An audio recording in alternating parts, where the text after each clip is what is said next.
like many of you, I used to think that there were two types of people, those who were born confident and those who weren't. As a child, I was never really dubious of my skills or personalities, and I never really felt embarrassed of like doing things in front of people or expressing myself, and I kind of even enjoyed the spotlight. But over the years, although I did remain mostly a confident person, I did notice some ebbs and flows, and that happened especially from the moment that I left my parents' house to go pursue my studies abroad. You see, one thing that I realized when I look back at my childhood years is that it contributed to making me the confident person that I am today. When I think about how my parents brought me up, they were always encouraging me to try new things and express myself any way that I wanted. Everything that I would try, they would applaud, and sometimes a little bit too much if I'm being honest. So this just makes me think maybe confidence is not really a personality trait, maybe it's a skill that anyone can build. And I would argue it's probably the most valuable skill that you can invest in because it can truly be life-changing. When I look back on my life, in my childhood, if I was not confident enough, I would have never entered singing and dancing competitions. I would have never explored my artistic side like I did and get the best role in plays. I would have never gotten into like the best universities or gotten like the best job, right? And right now, I would not be sitting in front of the camera. I think that Mel Robbins says it so well. Confidence is the willingness to try. And that is so true. When I think about, how I would describe confidence, it would be this sort of like courage and strength to kind of like go past those self-doubts that act as a hurdle to me. And that really makes sense to me because I don't think I was born a confident person. I think that my parents instilled it in me. They managed to create this very supportive and safe environment for me to give it a try. I know that most of the time we perceive confident people as people who lack nothing. They just feel so sure of their own skills and personality. But that is not true. In the end, what makes a difference between, the not so confident people and the very confident people is that the confident people are not scared of failing and they are willing to give it a try. And as Mel Robbins explains, I just love her podcast, by the way. She says that when you are willing to give it a try, then you build what we call a confidence competence loop. Let me give you an example. As a person, I'm not, the type of girl that is just good at any sports. I need to take my time with anything that I start in order to get somewhat decent at, right? It's so frustrating because my brother, he can just like play any sport and it just feels like he's done it for decades anyway. It's very frustrating for me. But, when my friend suggested that, I play paddle with them, which was super new, I could have been, Oh my god, no, it's really not for me. I'm gonna be so bad. I don't want to disturb your game. I'm just gonna step back and watch you guys.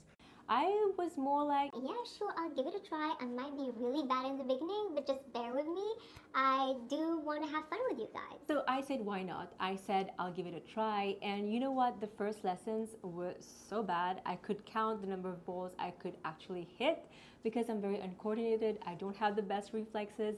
But now, after some time and with some practice, a lot of practice, I became quite decent in it. I grew some skills, which, increased my competence, which fed into my confidence in that area. And here's the thing. I think that one of the things that can truly help when you're trying out something new is to have a beginner mindset and to just know that it is okay to fail in the beginning. It is, normal for you not to be good at something you've just tried a couple of times.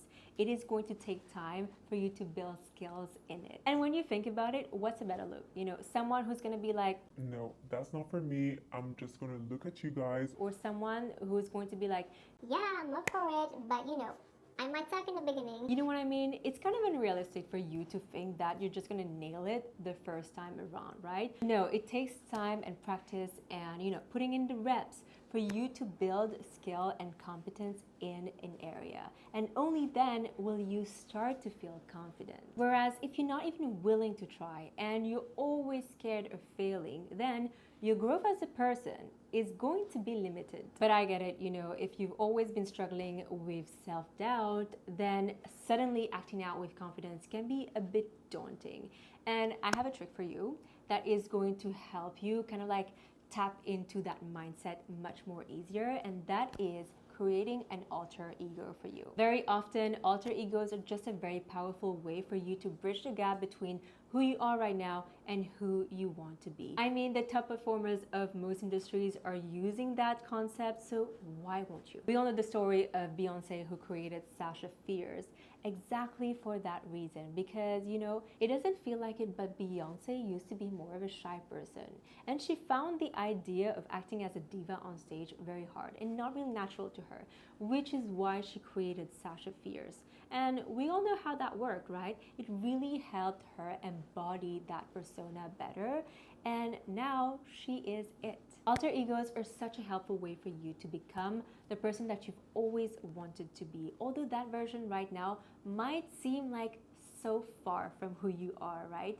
But what's going to happen is that you're going to get into their shoes, start looking like them, start acting like them. Soon enough, you'll be changing your mindset, and before you know it, you'll become them. So if you're struggling with confidence, I strongly suggest that you create an alter ego for yourself. Give her a name, and take a few minutes and really write everything about her down, right? What she is wearing, how she carries herself, who she surrounds herself with, how she feels to other people.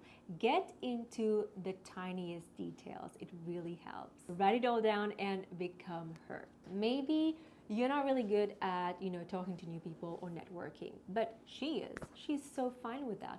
Maybe you hate public speaking, and anytime that you need to do a presentation in front of your team, it's like anxiety attack, but she can handle it for you. Do you see what I mean? I just love using alter egos, and it has helped me in so many areas of my life.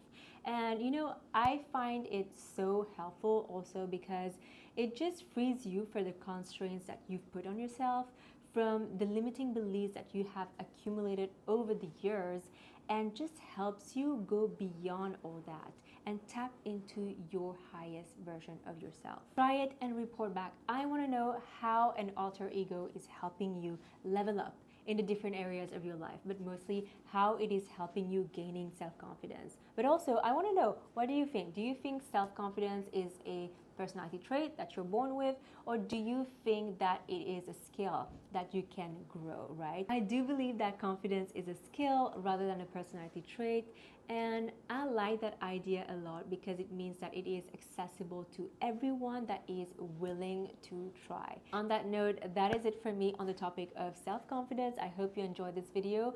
Thank you so much for your time and attention. I truly appreciate it, and I'll see you soon for another one.